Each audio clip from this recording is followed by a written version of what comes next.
Pak Saryal. Waalaikumsalam Bu Retno, apa kabar? Ya, Pak, baik Pak. Pak, saya mohon waktunya Pak ya. Ya, boleh. Ya, kebetulan kan saya sedang mengikuti calon guru penggerak angkatan 10 Pak. Oke.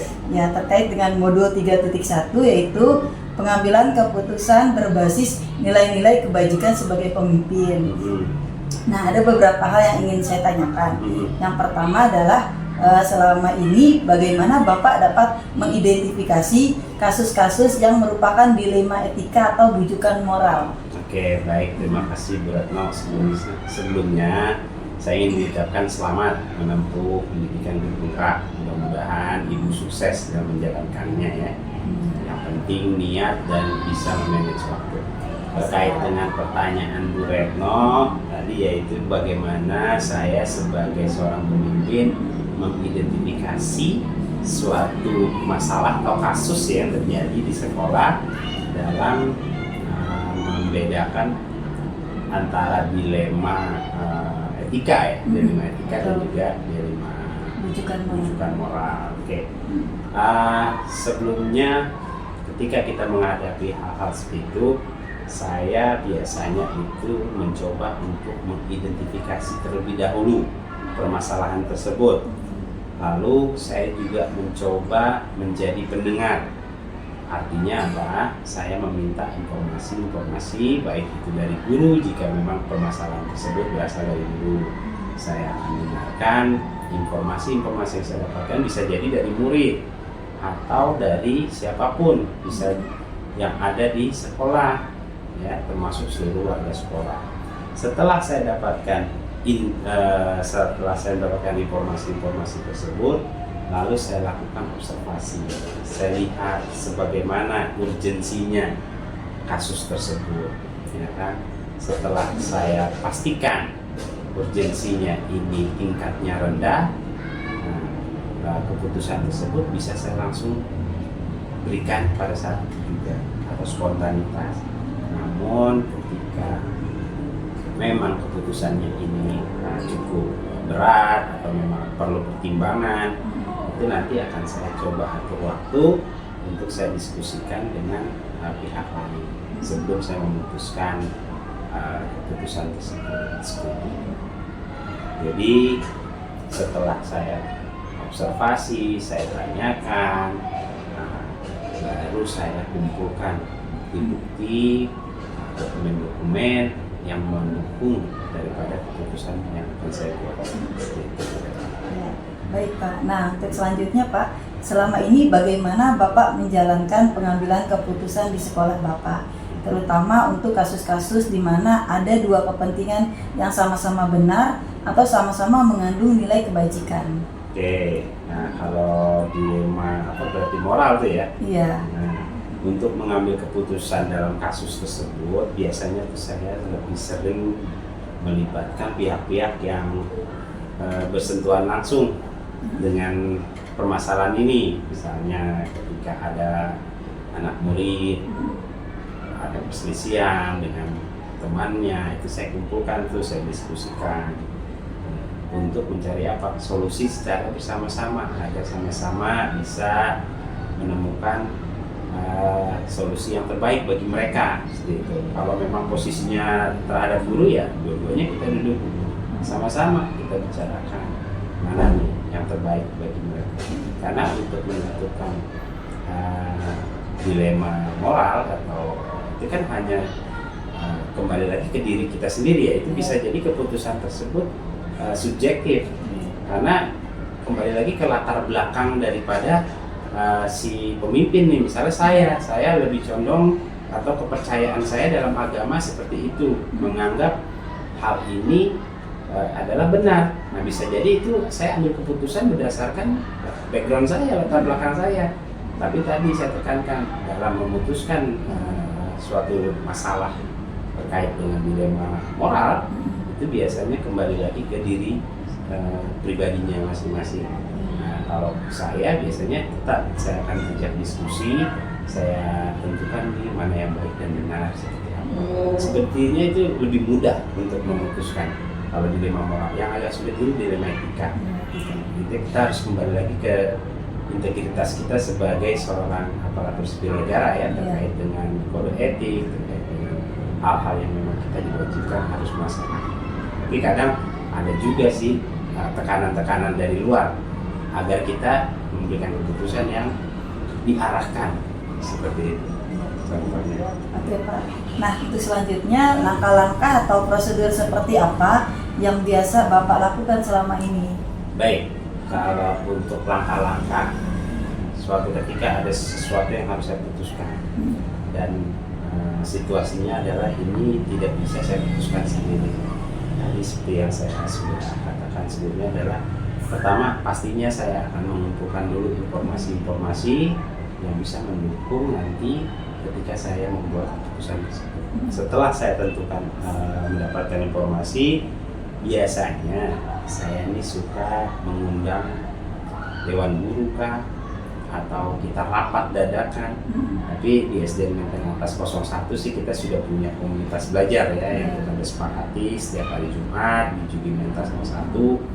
Itu sebelum rekan-rekan kita berbagi praktik baik, biasanya saya awali dengan memberikan informasi-informasi kedinasan kah, atau pada saat saya ingin membuat keputusan saya ajak diskusi terlebih dahulu rekan-rekan guru semua, baik itu guru maupun TNI. Biasanya seperti itu.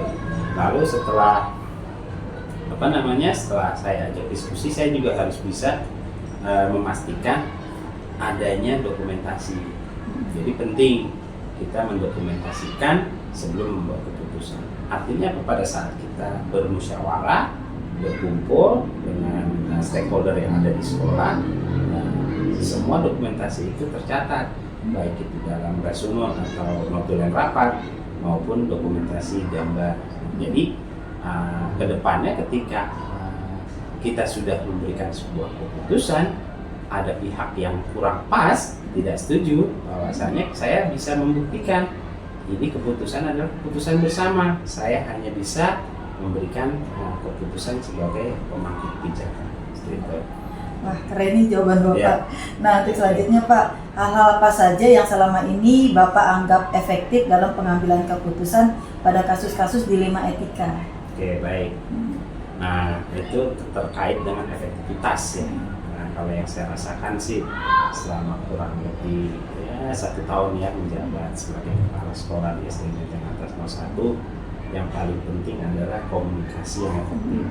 Ketika kita bisa berkomunikasi, menyampaikan informasi itu secara baik, secara efektif, dan juga transparan sesuai dengan kondisinya, insya Allah stakeholder yang ada di lingkungan kita bekerja itu bisa, artinya bisa menjadi bahan atau modal kita dalam memutuskan. Itu adalah situasi yang sangat menurut saya itu sangat efektif dalam membantu saya dalam membuat keputusan. Iya Pak.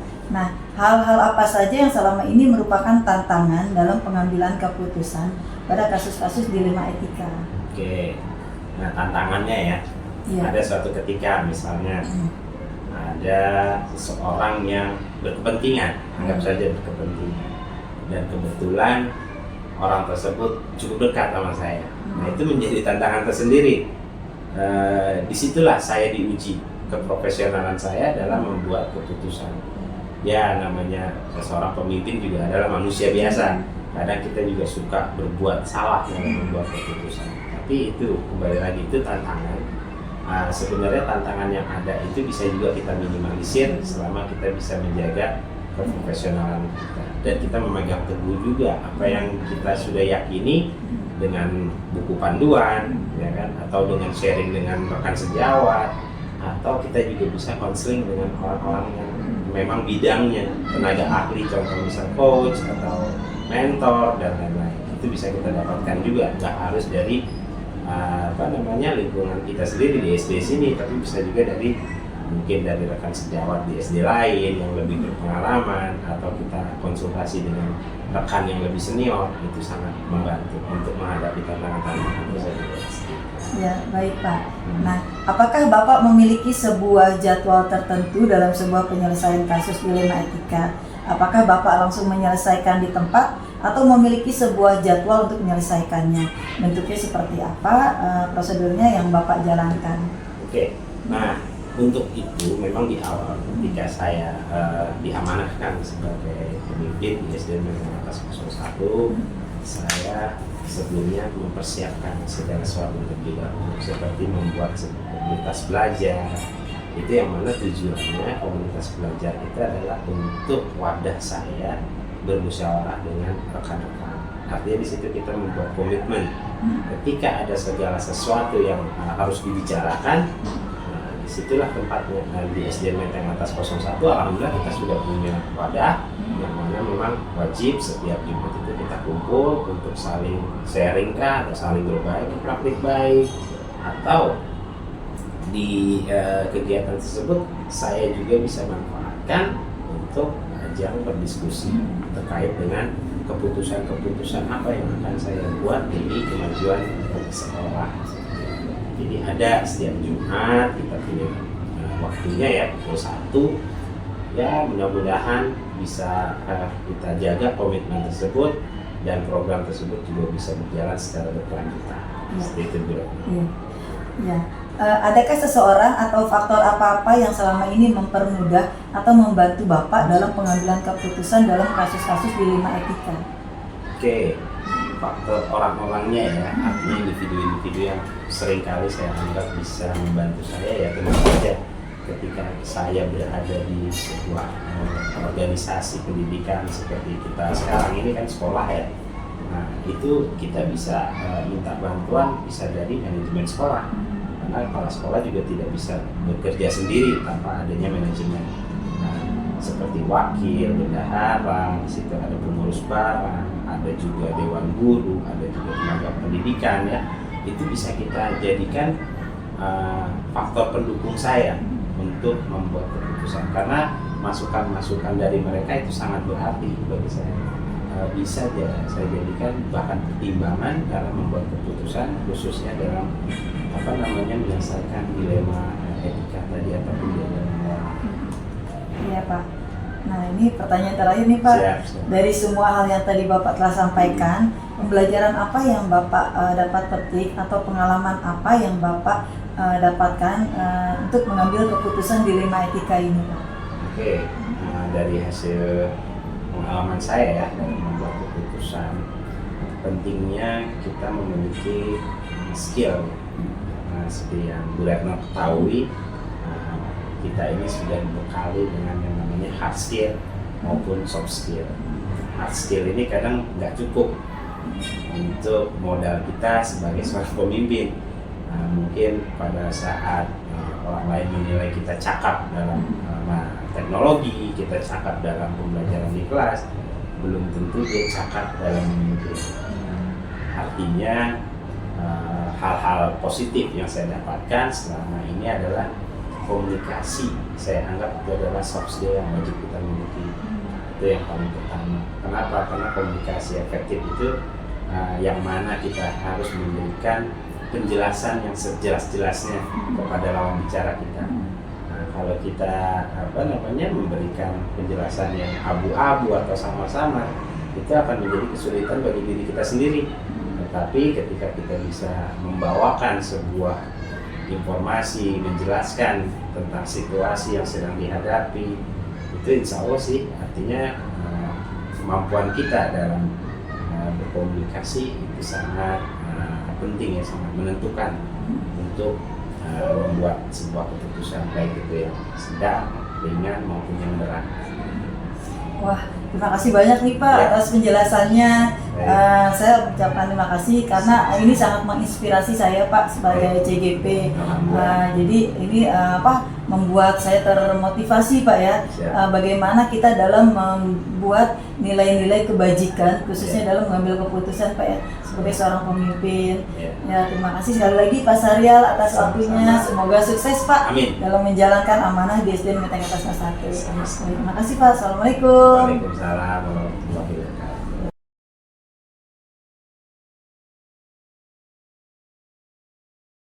Assalamualaikum Bu Soni. Waalaikumsalam, Bu Retno, apa Ya, kabar? baik Bu. Ibu gimana kabarnya Bu? Baik juga, alhamdulillah sehat Ya, semuanya. alhamdulillah. Gimana nih Bu Ya, Retno? Bu, ini terkait dengan tugas saya Bu sebagai calon juru penggerak angkatan 10 Bu. Alhamdulillah. Ya, alhamdulillah sekarang sudah memasuki modul 3.1 ya dengan judul pengambilan keputusan berbasis nilai-nilai kebajikan sebagai pemimpin.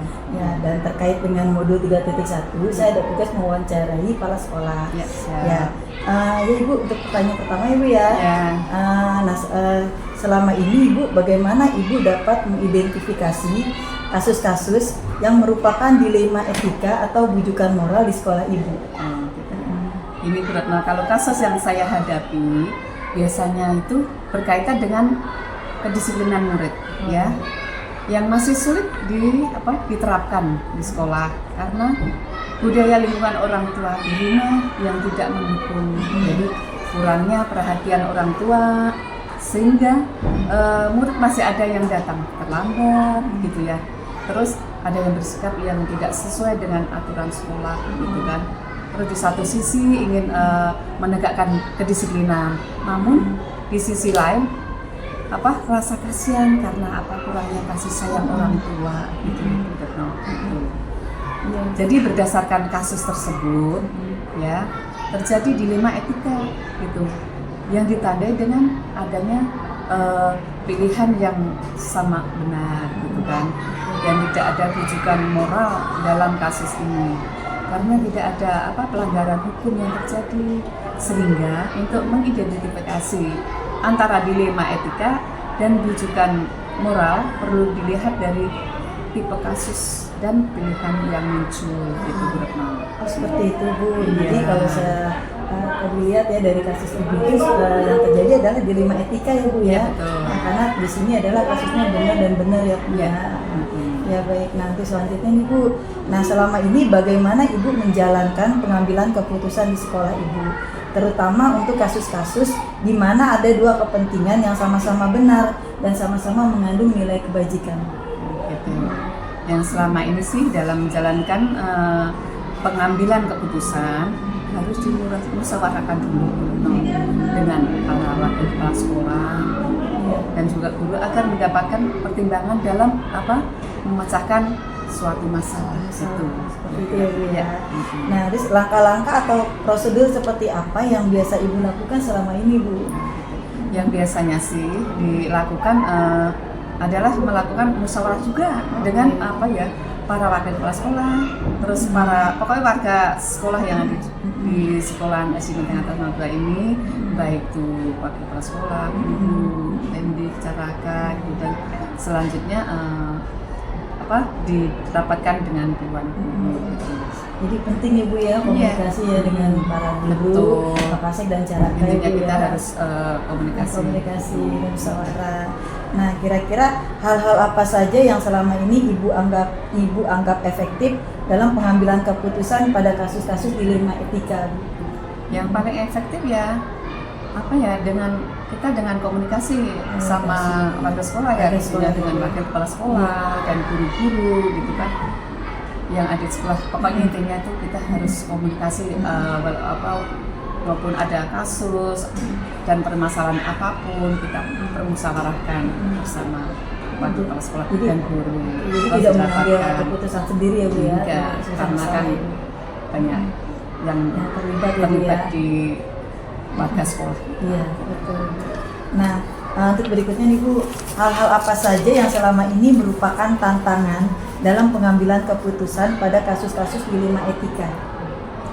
Masalah tantangan tuh dalam pengambilan keputusan adalah kita kurangnya kesadaran tentang pentingnya pendidikan dari diri siswa dan orang tua. Jadi kurangnya kesadaran aja sih Bu.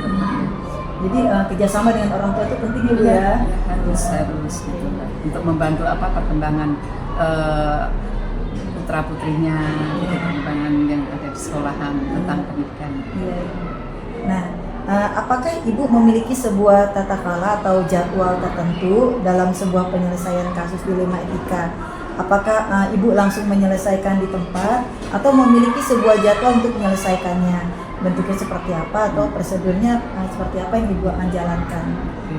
Kalau jadwal sih tidak ada ya Bu Retno ya, karena apa, penyelesaian biasanya kasus di 5 ETK itu secara langsung, gitu kan, secara langsung melakukan koordinasi dengan pihak yang terkait. Intinya pokoknya secara langsung, nggak punya jadwal. Oke, jadi kalau ada masalah cepat selesai Ya langsung ya. diselesaikan hari itu. Hari itu juga. Ya, terus yang selanjutnya Bu, adakah seseorang atau faktor-faktor apa yang selama ini mempermudah atau membantu Ibu dalam pengambilan keputusan kasus-kasus di 5 etika? Kalau kami untuk menyelesaikan masalah di 5 ETK itu biasanya kita komunikasi dengan wakil kepala sekolah dan guru. Gitu. Iya. Intinya itu. Kita Bisa harus dijadikan koordinasi. tim juga Ibu ya. Siap. Nah, betul. Nah, dari semua yang tadi disampaikan, nah kira-kira pembelajaran apa yang dapat Ibu petik dari pengalaman Ibu dalam pengambilan keputusan tadi, Bu? Iya, pembelajaran yang dapat dipetik adalah perlunya kita memperhatikan budaya lingkungan, budaya di lingkungan sekolah dan untuk mengambil keputusan. Oke, budaya sekolah yang positif ya Bu ya, Iya. tentunya ya. Betul, Bu Retno. Oke, ya terima kasih banyak nih Bu Soni Oh, iya. atas jawabannya sangat luar biasa Sama-sama. gitu ya. Saya jadi belajar bagaimana kita dapat mengambil keputusan Ibu ya Iya. sebagai seorang pemimpin. Terima kasih banyak Bu Soni Sama-sama, waktunya. terima kasih juga Bu Retno. Ya, makasih ya, Sukses Bu. selalu. Amin. Assalamualaikum. Waalaikumsalam warahmatullahi wabarakatuh.